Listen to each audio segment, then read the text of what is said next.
Hi, I'm Alex Elle, and I write books for a living. The Hey Girl podcast was created with sisterhood and storytelling in mind. Hey girl. Hey girl. Hey girl. Hey girl. I'll be sitting down with some phenomenal women to discuss love. I believe we grew distant out of love of some type, like, I don't want to hurt you. Loss. Really don't know what's going to trigger that feeling of grief in any moment. And a topic very important to my work, self-care. Freedom is self-care. It's not about pedicures. It's not about clothing. It's not about trips. Join us as we journey through sharing together. On today's show, we are sitting down with my sister-in-law. She is a mother, wife, musician, daughter, sister. She's all things great, and her story is extremely moving.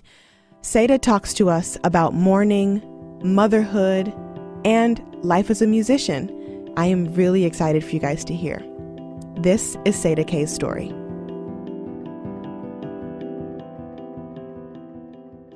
Hey, girl. Hey, girl. Sada, it's so good to have you on the show. Thank you for being with me today. Of course. I'm excited to be on your show. It's exciting for us. So for those of you out there, Sada is my sister-in-law. She is Ryan's sister, and Yes. I'm really excited to have her on the show today just to discuss her career as a musician, her life as a new mom, and all of that good stuff. So let me not introduce you. I want you to introduce yourself to the listeners. So can you tell us a little bit about you and what you do? Yes, my name is Sada K, and I have been a musician for a very long time. I started singing when I was 3 years old in church, and life has just taken me on so many journeys, and I've had so many seasons in my life, and thankfully, you know, you've been a part of a great season in my life the last 5 years, and just learning, growing, and just creating music to inspire and uplift people. I've created a standard of integrity in my life where I just want to be able to sing music that means something. I don't want to just be singing to be singing, but I create music to mean something and uplift people, and it's music with a purpose. And so I'm really thankful the journey that music has taken me on, and just released a new single and just working. And the new single, Jams. We will make sure to put a snippet in the show somewhere. Thank you. Thank you. I love it. I'm so proud of you. And I want to just... Thank you. I want to dive into a few things. So the past almost 2 years has been hard for everybody. Yeah. You and Ryan and Justin, you guys lost mom almost 2 years ago, and you were pregnant when she transitioned. And I want to talk to you about how losing mom during such a pivotal moment in your life has shaped not only how you mother your son, but also how you create music. Can you walk into that a little bit? Yeah, I can. Just hearing you say that, it's gets me a little emotional. That's fine. So it's weird because it doesn't feel like it's been 2 years. It literally feels like it was just yesterday. And I think I've had an emotional week just because I just got back in town from South by Southwest, and that music festival has become kind of like a milestone thing, because I was actually performing when I was pregnant. Nobody knew it. And then this last trip was my first time away from my baby. So like the whole mothering thing has been on my heart a lot. And I was 8 months pregnant. I was entering my 8th month of pregnancy when my mom passed away. And I decided in that moment, because I'm the only daughter, I'm in the middle of 2 brothers. And so I had to, as she would always say, get it together. And we gave her the most beautiful homegoing celebration, just a celebration of her legacy. And I was so proud of that. Like I I was determined to honor her in the best, classiest, most beautiful way. And it was interesting because people were thanking us for letting them be there. And people were also saying, like, when I go, my kids better do me right like that. Like, we really, like, made sure all three of us spoke, and we spoke so highly of her and wanted to make her proud. And it was a difficult, it still is a difficult season for me. I'm trying to gather my thoughts and say it the best way I can, so that, because I really think that this is important to share, because I know that I'm not the only one that has gone through something like this, and losing a mother is very life-changing, to say the least. And so on Mother's Day, the last Mother's Day I had with her, I surprised her and told her we were pregnant. Now, me and my husband had been married for 10 years. Everybody had been waiting and waiting and waiting. And I decided to wait to tell anybody in the family, because the family was already going through sensitive things with loss the beginning of the year, and I just wanted to be sensitive to everybody. And so we waited until I was almost 4 months pregnant. And so I was like, let's wait and surprise Mom on Mother's Day. But when I arrived, she looked different, and I wasn't expecting that. She was very private, always guarding us, and she didn't look like herself, and her eyes were really swollen. And so I decided not to record us sharing the news with her. And so, you know, we went through the same weekend. We had an ultrasound and found out it was a boy, and it was just like this amazing weekend. And then that Monday, I went to doctor's appointments with her, and we found out that the cancer had spread behind her eyes, and everything shifted, like, and I didn't realize that was in May, and we lost her in August. And she had so many plans, and she wanted to see you guys. Her two goals was to see you guys get married and to be able to see her grandbaby. And I was so thankful. I did everything I could to get her to that wedding. I was booking flights and making sure she was okay. And that was a huge milestone for her. But just being able to walk with her. I was with her a week before she passed, and she was in and out, but I was still, in my mind, wasn't expecting to lose her. And so when Ryan called me and told me, it was just, I don't know. I think I was in shock.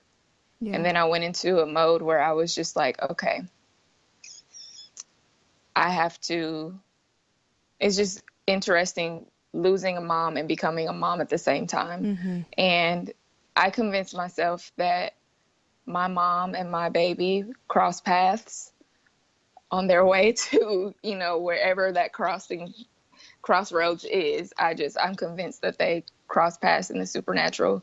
And I went into this mode where I'm not going to be a sad mom.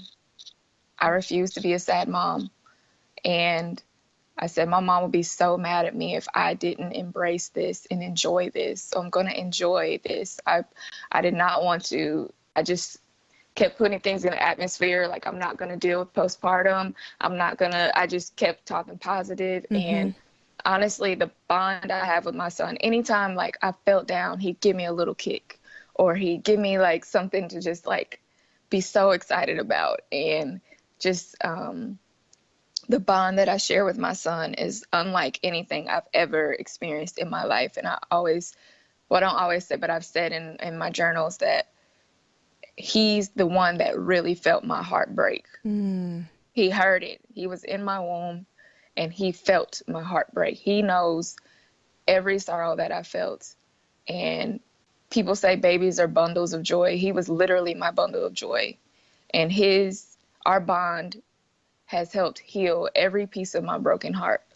He's kept it together. Like, I feel like at one point I was telling my husband, I was like, why every time something good happens, something bad has to happen? And he was like, you can't look at it like that. He's like, what if every time something bad happens, something good happens to make the bad stuff not seem so bad? And I was like, I never really thought about it like that, but I'm going to roll with it because it makes me feel better. Right. And so I started looking at it like that. And now, you know, our family has grown so much in such a short amount of time. There's babies everywhere. Yep. And I just feel like it's that was gift.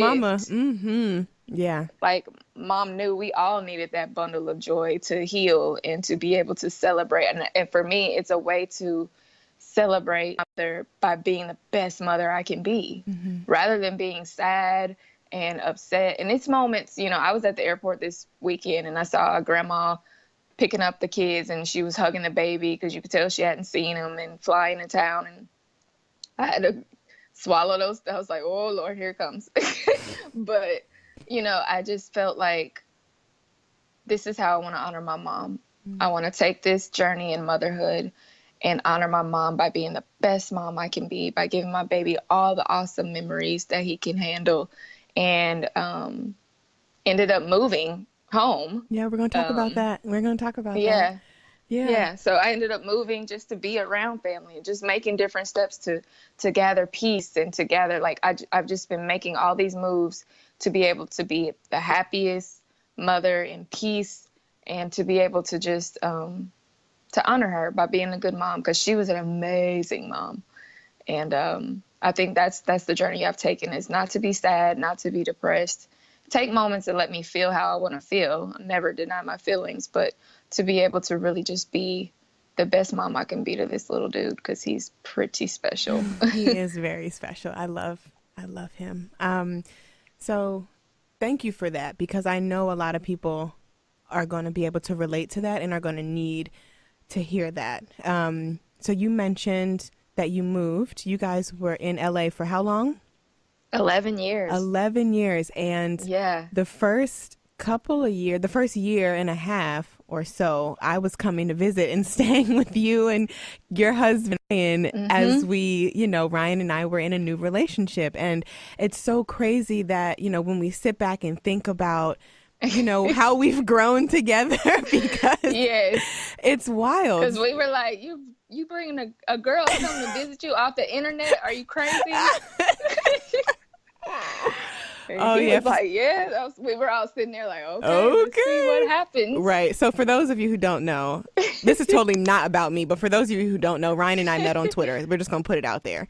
Yeah. And his sister And I was sitting with him when it happened, and his phone was blowing up, and it was just hilarious. just a few weeks ago. And what's so funny too is that when I came, like, Sada really wanted to be nice to me and like get to know me, and Ryan was like, "Don't talk to her." Do you remember that? Yeah. And you had to like force your way, and like we No. had to force our way to have girl time. Because he already knew if I liked you, then the pressure was gonna be on. 'Cause Right. he never dated anybody. Like, it wasn't. I never got to meet anybody. And so I was like I was like, oh, she's special. She might be the one. Oh my We goodness. meet her. That and is, of course, that's how it happened. that's how it happened. So let's get off of him, because you know he's going to be like, y'all need to shut up and stay on track. Okay, so we're staying on track. You and Kenny lived in LA for 11 years. And Yes. how was that for you, maneuvering the 9-to-5 life and pursuing your career as a singer? Because I feel like a lot of people want to know how they can make their creative careers, their entrepreneurial dreams happen while also trying to maintain, you know, a steady source of income or just some type of consistency until the dream really brings things to fruition. Well, I kind of fell back into working full time because I was working, and then I quit my job because I was just depressed. I worked my way up to being like the youngest manager in the hotel industry, because that was my job in Kansas City before I moved to LA. That was how I kind of transitioned out there with something. I quit my job and started doing temp work just to have that flexibility to be able to travel whenever. Of course, every time I did that, they wanted to hire me because I was just really good at like corporate world and creative world, which is kind of rare, I'm learning. And so eventually I was in a band and we were signed to Universal, and I was full-time musician. Everything was awesome. Then I had a devastating knee injury, and I literally went from living on a tour bus to learning how to walk again. It was that bad. I had 2 knee surgeries. That's when Ryan actually moved out, because he came to help take care of me when Kenny was traveling, because I couldn't walk or do anything. Right. And that's how, close our bond is, because he literally quit his job and came to California to help take care of me. I had to do physical therapy for 9 months. And so I started working, and I was super depressed. And just to go on the job interview, because I was like, dang, it felt like a setback for me. But then having steady income was like, oh, I don't have to work gig to gig. This is actually really nice. Right. I was working behind the scenes of like film and television, which was nice. And my clients were overseas. And so my shift was like 7 to 4 or 7 to 3:30, which left me all the time in the world to perform at night or to go to the studio. And I started working like that, and I was like, oh, I can do this. And so I was able to fund my own project, because I went to Nashville and I met with all these labels, and I was like, they're going to try to make me the next XYZ when I parted ways from the band, because the band did really good. We charted on Billboard. We were killing it. And I just felt in my heart like I really wanted to part ways, and then I had the knee injury, and that was kind of like my out. I decided to make the crazy decision to just do an independent album. And so I did a crowdfunding thing and paid for the rest and created Long Story Short.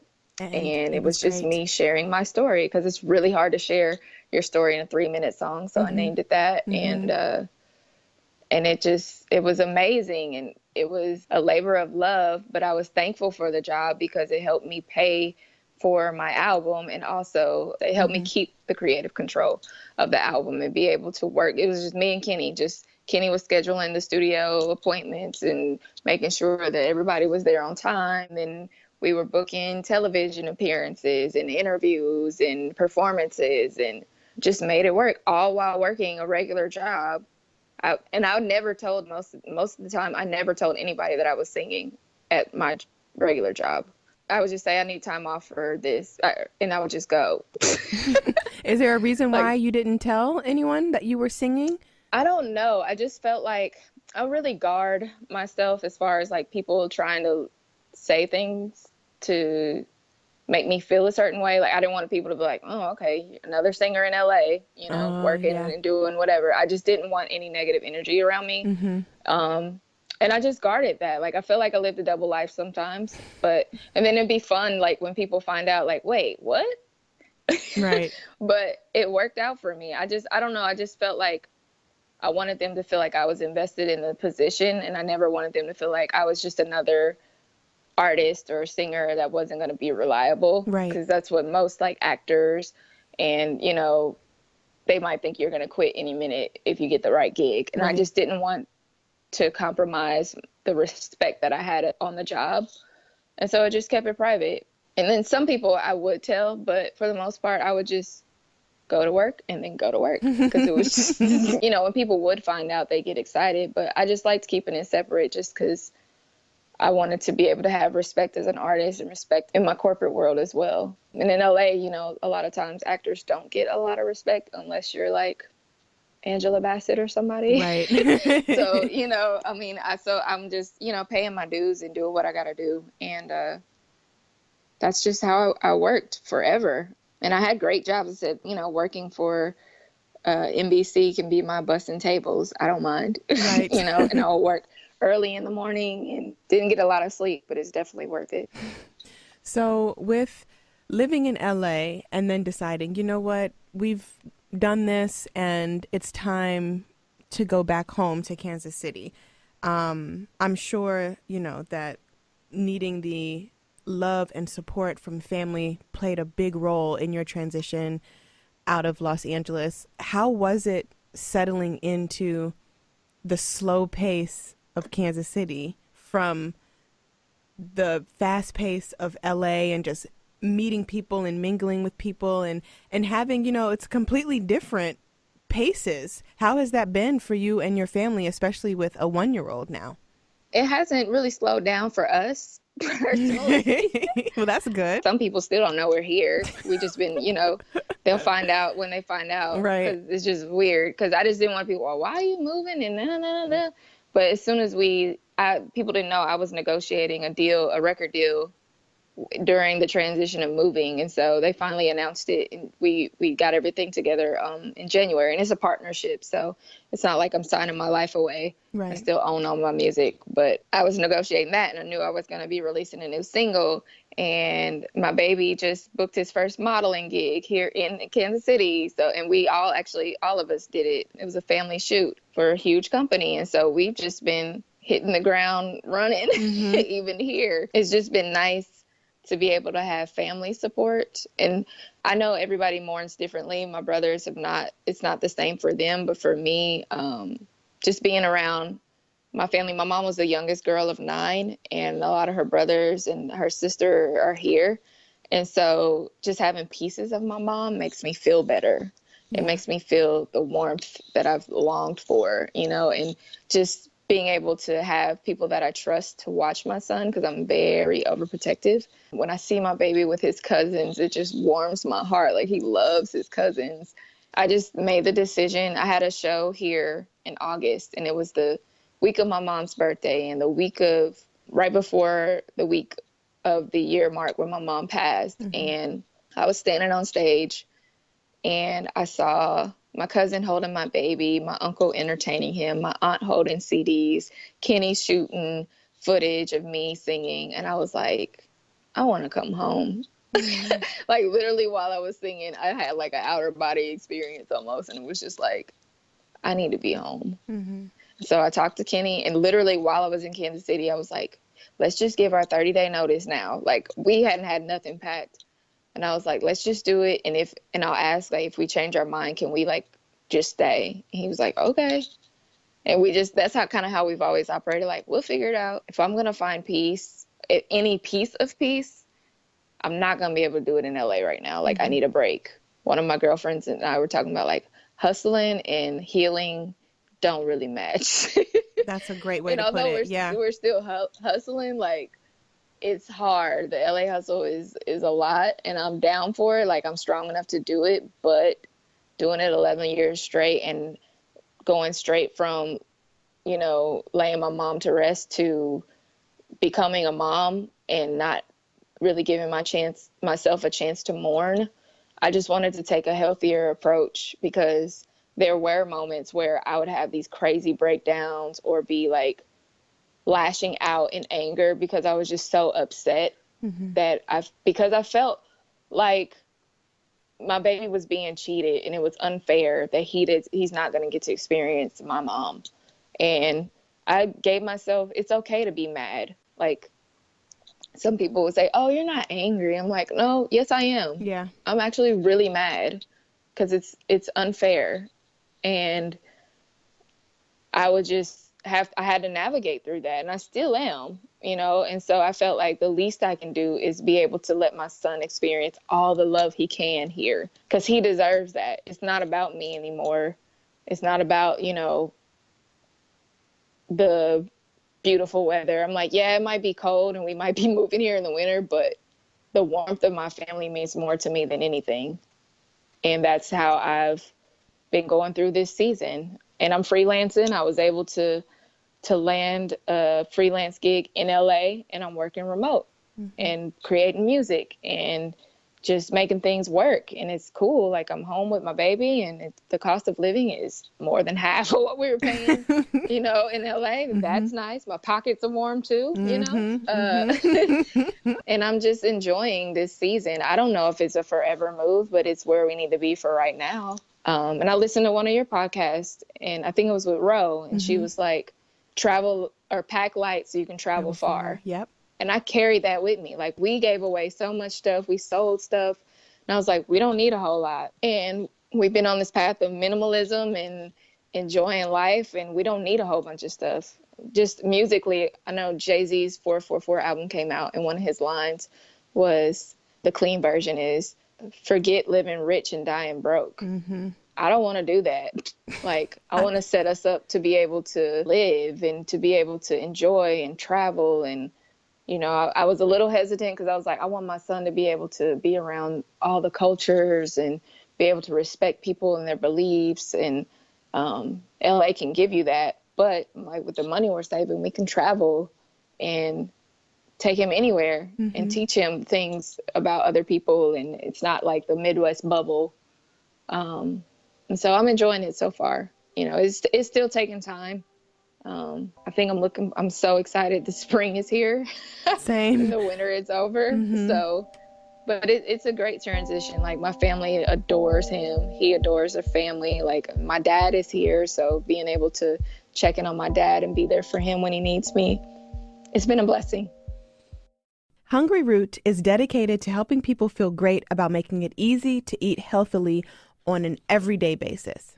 They deliver weekly boxes of healthy, convenient foods that customers can use to make a variety of inspiring, delicious dishes. All of their foods are, get this, plant-based and gluten-free, and they come either ready to eat or ready in less than 15 minutes. That is right up my alley. Another cool thing about Hungry Root is that customers can choose to make the dishes according to their recipes, or they can mix and match ingredients for additional flexibility. Magical, wonderful, easy, and seamless. Hungry Root offers fresh cut vegetables, versatile sauces, and ready-to-eat breakfasts and snacks. They offer over 75 dishes that we can make at home, guys. It's amazing. Their fan favorite sweet potato pad thai is made with sweet potato noodles, my favorite, spicy peanut sauce, another favorite, and snap peas. Delicious. Each box includes everything you'll need to make that week's dishes. It can range from breakfast, lunch, dinner, and snacks. Hungry Root's mission is about more than food. Hungry Root was created to positively impact people's everyday lives through delicious and nutritious eating. For $25 off each of your first 2 deliveries, a total savings of $50, visit hungryroot.com and enter promo code HeyGirl at checkout. That's www.hungryroot.com and enter promo code HeyGirl for $25 off each of your first 2 deliveries. Do you feel closer to mom, even though she's not there and you are? Oh, yeah.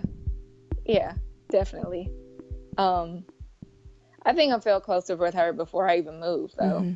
Like, I felt her with me in the delivery room. Like, I felt her with me when I was standing on the stage, when I was speaking at her service. I hear her in my cough. I hear her in my sneeze. I hear her when I sing.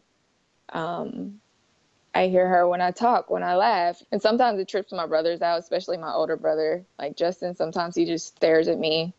It's just like, oh my gosh, like, just the way I stand or the way I see her in my smile. We have the same smile, like, and it makes me happy. Like, I'm honored to be able to carry all of these traits. And it makes me even more excited about being a mother to my son, because I feel like he is getting her from me.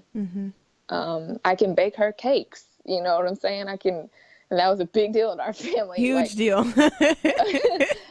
You know, I can carry on this light and keep it. When I shine, she shines. You know, when great things happen, sometimes it's hard for me because I want to call her so bad. Yeah. But I feel like a lot of things that do happen are because of her and my grandmother. And so I feel like I have these guardian angels. Even when my baby was super little, like, he would look over my head and just smile.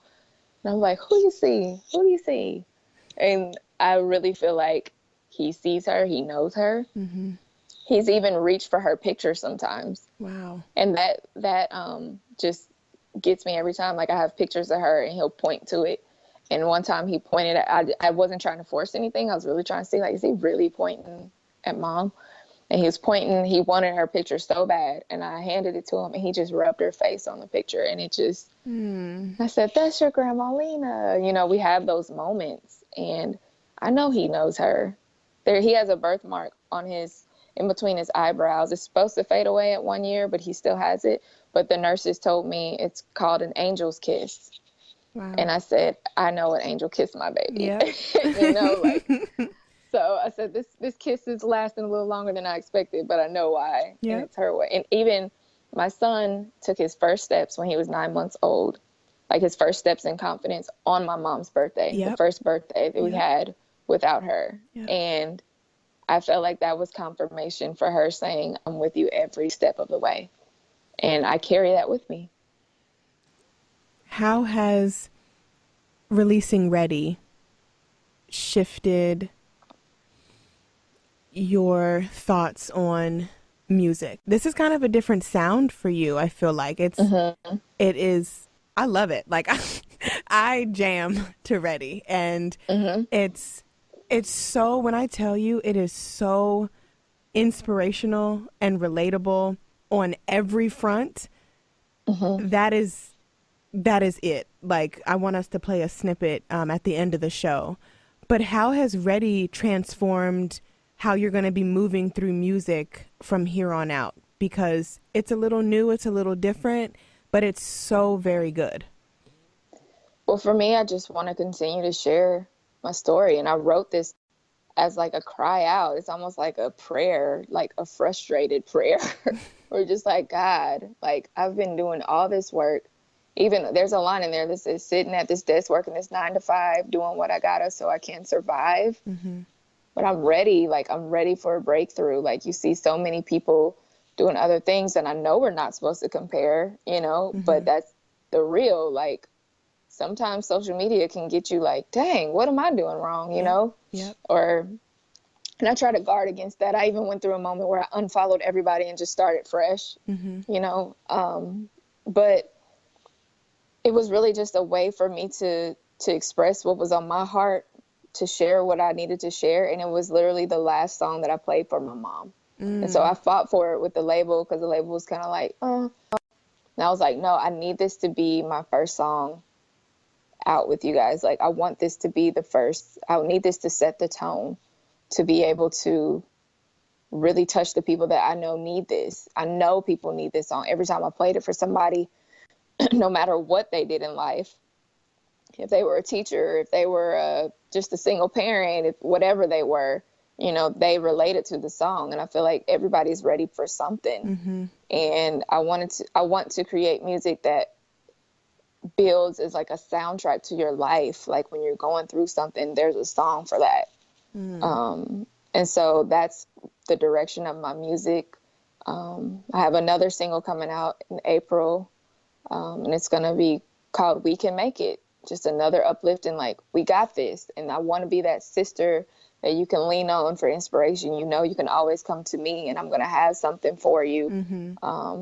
And that's what I want to be able, that's what I want to build, is my legacy. My brand is to be able to just uplift, inspire, and help people through this journey. Because in real life, like, you know, I could sing other music that's just beautiful and, you know, whatever. But for me, I want it to mean something to somebody. And I wanted to invoke people to share, because I've been through seasons where it's like, you know, you have a friend that's going through the toughest time in their life, and there's nothing you can say. It's nothing you can do. It's nothing you can give. But I've had moments where I'm like, you need to listen to this song. Yep. And that's what I want my music to be, like, that gift that you can't, when you can't give anything to help somebody, you can always, music is powerful, music is healing. And I want to contribute to that part of the power of music, is to be able to give somebody something that they can feel. And that's amazing. That is what Ready does for me. When I first listened to it, I listened to it maybe like 10 times, and I sent it to all of my girlfriends, ones who are entrepreneurs, ones who aren't, ones who are in transition, ones who are at their 9 to 5 and like trying to figure it out. It's amazing. Thank you. And that's what it's for. That warms my heart, because I've gotten so many messages from people saying, Lord knows I'm ready. Like, I'm ready. Like, you know, or just sharing paragraphs, just saying like, I needed this song. And that's what keeps me going. Like, that's the confirmation that just like, okay, I'm making a difference in my own, you know, small way. You know, if just one person heard it and it touched their soul, like I did set out to do. And so it just, it encourages me to keep making music, to uplift and inspire. And that's always been my standard. I always wanted music that people could listen to with their kids in the car, people could listen to, you know, they don't have to turn it down when their mom gets in the car. That's kind of like the level of standard I always had. Because I never wanted something that would embarrass my mom. So my mom is in everything that I do. I never wanted her to be embarrassed to share what I was doing. And because her being hype and excited was like the best thing ever. I know you've seen her. I've seen the videos. Like, yes. Like she's sharing it with everybody. And everybody always told me after she passed, everybody told me like, because I would let her listen to stuff first. And they're like, and she wasn't supposed to share it with anybody. And she would. She definitely shared it with like everybody. They're like, she let me hear all your songs. I'm like, how many people did she do that with? It was just cool to see how proud she was of me and how much she shared. So to make her proud. So and you will. So we're gonna wrap up, but before we do, I want you to give your top 3 self-care tips as a woman walking through mourning, as a new mother, and as a musician. What would you say? Oh my goodness. I think one of the top ones, and I'm actually learning this, so don't quote me on this if you see me doing a whole lot of extra, but I think it's something worth reaching towards, and just having time to yourself. It's okay to have time to yourself. That's something that I am definitely learning the benefits of for my family as a whole. I didn't realize, like, even just this trip away, it's helped my son develop to be, you know, be a little bit more independent, for me to be able to realize I can do this, for my husband to have the confidence as a father, like having time away, just to recharge is more beneficial than I ever knew. So recharging, refueling is definitely something that we need to, whatever that means to you, is definitely one of the top things.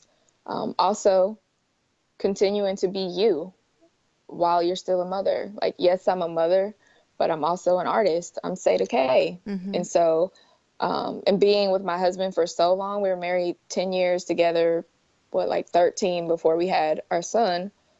And I always said, like, people, you know, everybody wants to give you like the blues, like, ooh, your life's about to change. And I was like, where's the love? Like, where's the positivity? Right. But for me, I just said, you know, he's joining the party. Like, it's not going to be like he's about to change our whole world and flip it upside down. Although some days he does. But for us, it's just like, I'm not.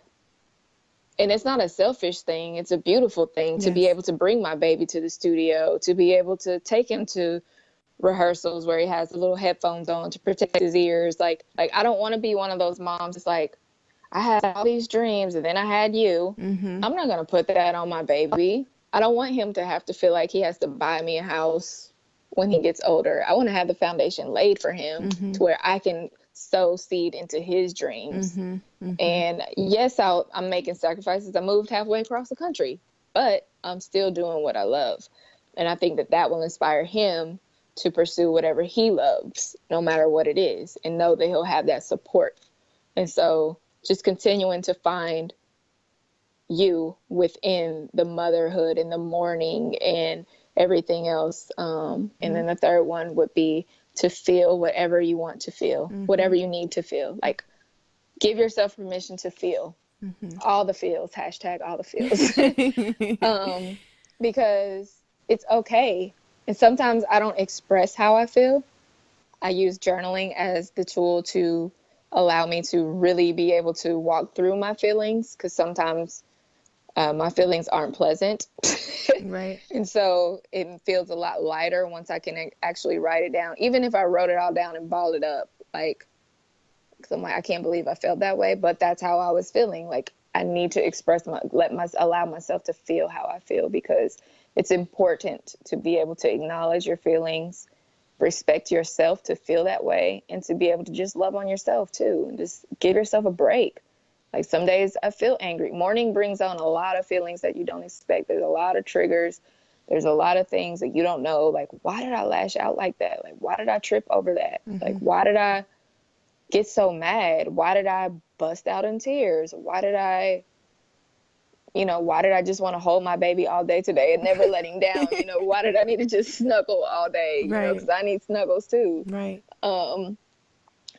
It's just tapping into that acknowledging, rather than, when I'm not the type of person, I don't want to shove things under the rug. I wanted to take it on, just head on, like just face everything now, because I didn't want to put it off till my baby's graduating high school. And then I'm like, I want to be able to acknowledge my mom, honor her, speak of her. I don't want to pretend like she's out of town, because I could have done that. I could have stayed in LA and pretended like, well, mom's just away, or she can't talk, or just pretend psych myself out. But I wanted to face it because I feel like it'll be better off in the long run for my marriage, for my child, for my life, for my dreams, for my goals.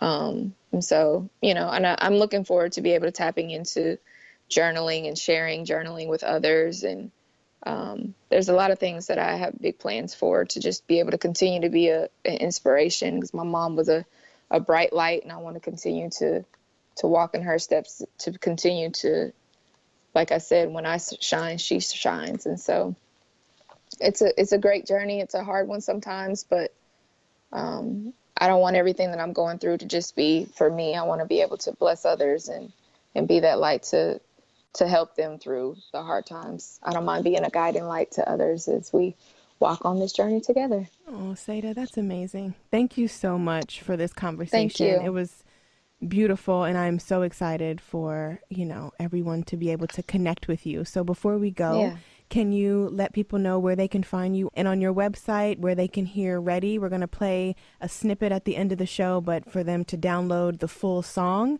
and where they can sign up for maybe a newsletter so they can figure out when your journals are dropping and when your other endeavors are coming to fruition. Absolutely. On social media, I'm Sada K Music on Twitter, and Instagram is SADAKMUSIC, all one word. And on Facebook is Facebook.com/Sada K Music. And then my website is sadakmusic.com. I actually blog on there, kind of like open journals. So, and you can sign up for a newsletter there. And I'm just looking forward to sharing more music. My song Ready is on Spotify and Apple Music. It's everywhere digital music is sold. So you can stream it, download it. I have a new video. It'll be on YouTube and Facebook. And so I'm just really excited to be able to share the new music. We Can Make It is coming this spring. So we have a lot of new music and content coming, and then journals coming as well. So I look forward to sharing this journey with you all. I'm learning about sisterhood. I've only had brothers my whole life. And so now you have me and EJ. Yes. Now I have sisters and a million nieces all of a sudden. Yeah. So I'm loving being able to connect with people I think motherhood has brought that through with me, just knowing the importance of community and loving on each other and building sisterhood and encouraging each other. So I'm looking forward to connecting with everyone, and it's going to be a good journey, a beautiful ride. Yes, it will. Yes, it will. Okay, Say, thank you so much. Thank you. Thank you. I'll talk to you later. I love you. Love you too. Bye. I want to make sure you guys hear a snippet of Ready. We're going to play about a minute and a half of it, but if you want to hear